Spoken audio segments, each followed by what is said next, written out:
الحمد لله رب العالمين والصلاة والسلام على رسوله الكريم أما بعد فأعوذ بالله من الشيطان الرجيم بسم الله الرحمن الرحيم القارعة ما القارعة وما أدراك ما القارعة يوم يكون الناس كالفراش المبثوث وتكون الجبال كالعهن المنفوش فأما من ثقلت موازينه فهو في عيشة راضية وأما من خفت موازينه فأمه هاوية وما أدراك ما هي نار حامية صدق الله العظيم. واجب الاحترام سامعین السلام علیکم ورحمۃ اللہ وبرکاتہ. آج سورہ قاریہ کی تلاوت کرنے کی سعادت حاصل ہوئی. اس کا ترجمہ یوں ہے: وہ دل ہلا دینے والی کڑک. یہ کڑک کیا ہے اور آپ کو کیا معلوم کہ یہ کڑک کیا ہے؟ جس دن لوگ بکھرے ہوئے پروانوں کی طرح ہوں گے اور پہاڑ رنگ برنگی دھنی ہوئی اون کی مانند ہوں گے. پھر جس کے نیکیوں کے پلڑے بھاری ہوں گے تو وہ دل پسند عیش میں ہوگا، اور جس کے نیکیوں کے پلڑے ہلکے ہوں گے تو اس کا ٹھکانہ ہاویہ ہوگا. اور آپ کو کیا معلوم کہ وہ ہاویہ کیا ہے؟ ایک دہکتی ہوئی آگ ہے. اللہ کا قول سچا ہے جو بڑی ہی عظمت والا ہے. عزیزان گرامی قدر، السلام علیکم ورحمۃ اللہ وبرکاتہ. آئیے تھوڑی سی اس کی تشریح کرتے ہیں ان آیات کی. القاریہ یعنی دو چیزیں جب آپس میں اس شدت سے ٹکراتی ہیں کہ ایک خوفناک آواز پیدا ہو، اسے عربی میں القرع کہتے ہیں. علامہ قرطبی رحمۃ اللہ علیہ لکھتے ہیں کہ علماء لغت فرماتے ہیں کہ جب کوئی قوم کسی حادثہ سے دوچار ہو اور کسی عظیم مصیبت میں مبتلا ہو تو عرب کہتے ہیں قرعتہم القاریۃ وفقرتہم الفاقرہ وفقرتہم الفاقرہ. اس سے مراد قیامت کا وقوع پذیر ہونا ہے جو ہلا دینے والی آوازیں پیدا کرے گی. جب بڑے بڑے اجرام فلکی آپس میں ٹکرا کر ریزہ ریزہ ہو جائیں گے، جب فلک بوس پہاڑ ٹوٹ پھوٹ جائیں گے، اس وقت ایک دل ہلا دینے والی گڑ گڑاہٹ اور روح فرسا کڑک پیدا ہوگی. اس کا اندازہ کرنا انتہائی مشکل ہے. کسی بڑی توپ کا گولہ پھٹے، اس کے کانوں کے پردے پھٹ جاتے ہیں.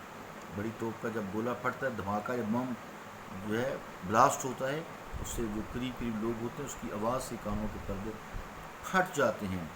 آپ اس وقت کا تصور کیجئے جب عطارد، مشتری، زحل اور مریخ جیسے بڑے بڑے سیارے آپس میں ٹکرا جائیں گے تو کتنی خوفناک آواز ہوگی اور کس قدر بڑا دھماکہ ہوگا.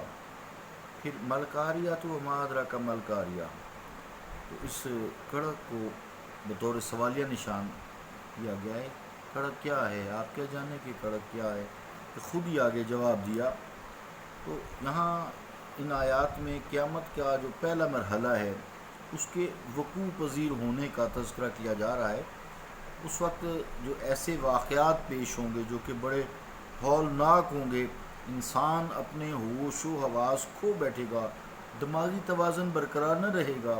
جس طرح بکھرے ہوئے پرندے پریشانی کی حالت میں بے ترتیب ادھر ادھر اڑے پھرتے ہیں اور مر گرتے ہیں، گرتے ہوئے پھر آخر کار مر جاتے ہیں. کبھی برسات کے موسم میں لائٹ کے گر دیکھیے، وہ منظر انسانوں کا ہوگا. اسی طرح حضرت انسان کی بالکل ایسی حالت ہوگی جیسے بکھرے ہوئے پرندے ہیں. کوئی ہوش باختہ یہاں گرا پڑا ہوگا، کوئی وہاں گرا پڑا ہوگا. انسان کا غرور و تکبر سب خاک میں ملا دیا جائے گا، سب کافور ہو جائے گا. المبثوث جو ہے یہ کہتے ہیں بکھری ہوئی پراگندہ. تو رنگ دار اون کو الہن کہتے ہیں، یعنی یہاں پہاڑ اپنی جگہ سے اکھڑ جائیں گے.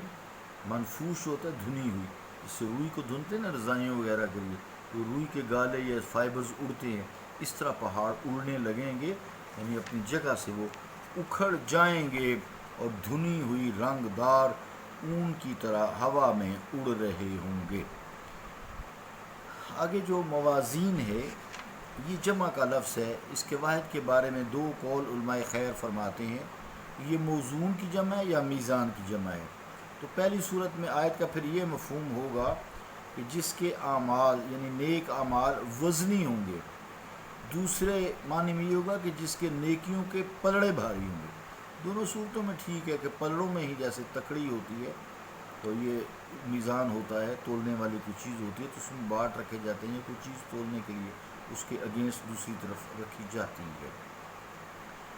آگے جو لفظ ہے عیشا 7 نمبر آیت میں، تو عیشۃ الراضیہ ای عیشۃ مردیہ یرداہ صاحبہ، تفسیر قرطبی، یعنی پسندیدہ زندگی جس کو زندگی بسر کرنے والا دل سے پسند کرے. مطلب یہ ہے کہ جن لوگوں کی نیکیوں کے پلڑے بھاری ہوں گے ان کو ایسی زندگی بخشی جائے گی جس میں آرام و آسائش کے ہزاروں سامان ہوں گے، حزن و ملال، دکھ تکلیف کا وہاں نام و نشان تک نہ ہوگا. زندگی گزارنے والا ایسی ابدی زندگی گزارے گا، مطمئن اور سرور رہے گا، توقع سے بہت زیادہ پا کر شاد و فرحاں ہوگا. اس کے اگینسٹ 8 نمبر آیت میں، جن بدبختوں کے نیکیوں کے پلڑے ہلکے ہوں گے کفر و نفاق کی وجہ سے. نیکی ہوگی کوئی نہیں، کافر، اور اس کی نیکی کیا ہے؟ کچھ بھی نہیں. نیکیاں اس کی دنیا میں اس کو بدلہ دے دیا جاتا ہے. تو ان کے وہ اعمال جو بظاہر بڑے نیک اور صالح تھے دنیا میں، بارگاہ الہی میں ان کا کوئی وزن نہیں ہوگا، ان کی کوئی قیمت نہیں ہوگی، ان کی کوئی اہمیت نہیں ہوگی.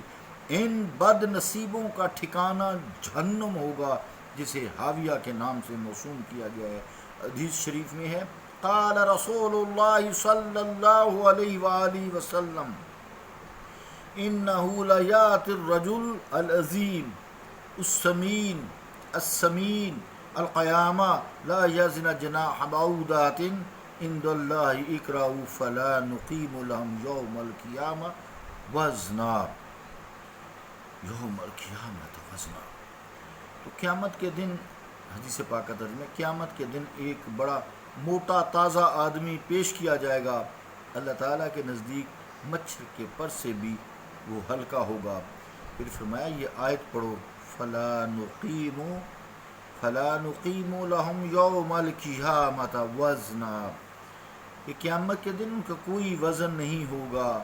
الحاویہ ہے فأمہ حاویہ، تو حاویہ دوزخ کے طبقات میں سے ایک طبقہ کا نام ہے جو اتنا گہرا ہوگا کہ اس کی گہرائی کا اندازہ سوائے اللہ تعالیٰ کے کوئی نہیں لگا سکتا. تفسیر مرزری. لیکن یہ معاملہ سب کو پیش نہیں آئے گا. بعض وہ خوش نصیب ہوں گے جنہیں بغیر حساب کتاب کے جنت میں داخلہ مل جائے گا، اجازت ہو جائے گی. اور بعض ایسے مجرم ہوں گے جن کے چہروں سے ہی ان کے جرم کی نوعیت عیاں ہوگی. جیسے یہ پروفیشنل بھکاری ہیں، ان کے چہروں پہ گوشت ہی نہیں ہوگا اور ان کی پیشانی کے بالوں سے اور پاؤں سے انہیں پکڑ لیا جائے گا. قرآن مجید میں نا، یعرف المجرمون بسیماہم فیؤخذ بالنواصی والاقدام، مجرموں کو ان کے چہروں سے پہچان لیا جائے گا اور انہیں پیشانی کے بالوں سے، پنڈلیوں سے پکڑ لیا جائے گا، دبوچ لیا جائے گا. جیسے پولیس پکڑتی ہے ایسے انہیں فرشتے دبوچیں گے.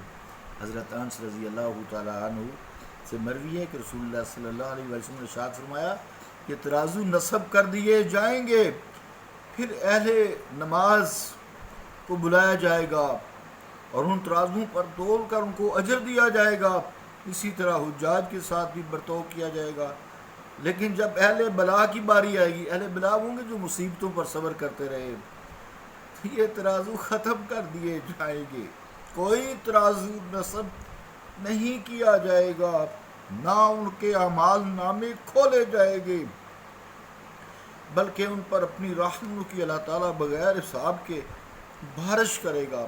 ایک حدیث پاک کا آخری الفاظ کا مفہوم ہے کہ انہیں ایک ایسے درخت کے نیچے جگہ دی جائے گی جسے شجرۃ البلوہ کہتے ہیں، اس درخت سے ان پر موسلا دھار اجر برسات کی طرح برسے گا، ان کے لیے میزان نہیں رکھا جائے گا، یہ لوگ بغیر حساب کے داخل جنت میں کیے جائیں گے جو دنیا میں مصیبتوں و آلام پر شکر گزاری کرتے رہے۔ پھر آپ سرز میں یہ آیت پڑھی، انما یوفی الصابرون اجرهم بغیر حساب، کہ بے شک صبر کرنے والوں کا اجر بغیر کسی حساب کے، یہ صابر لوگ بغیر حساب کتاب کے دنیا میں چلے جائیں گے، ان کا کوئی حساب کتاب نہیں ہوگا، کوئی میزان نہیں رکھا جائے گا۔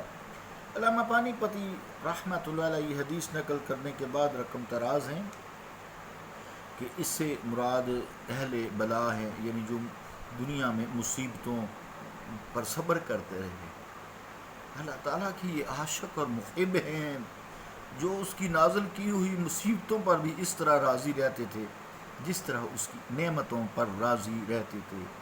وہ آگ جو حرارت تپش میں حدود سے تجاوز کر گئی ہو اسے کہتے ہیں ذات حمی بلاغت نہایہ فی الحرارہ، نار حامیہ کا جو ترجمہ ہے آیت نمبر 11 آخری۔ ربنا واقنا عذاب النار، ربنا واقنا عذاب النار انک انت الغفار واحشرنا مع الابرار انک انت الستار انک انت الستار۔ اللہم صلی علی سیدنا و مولانا محمد وعلی آلہ وصحبہ وبارک وسلم۔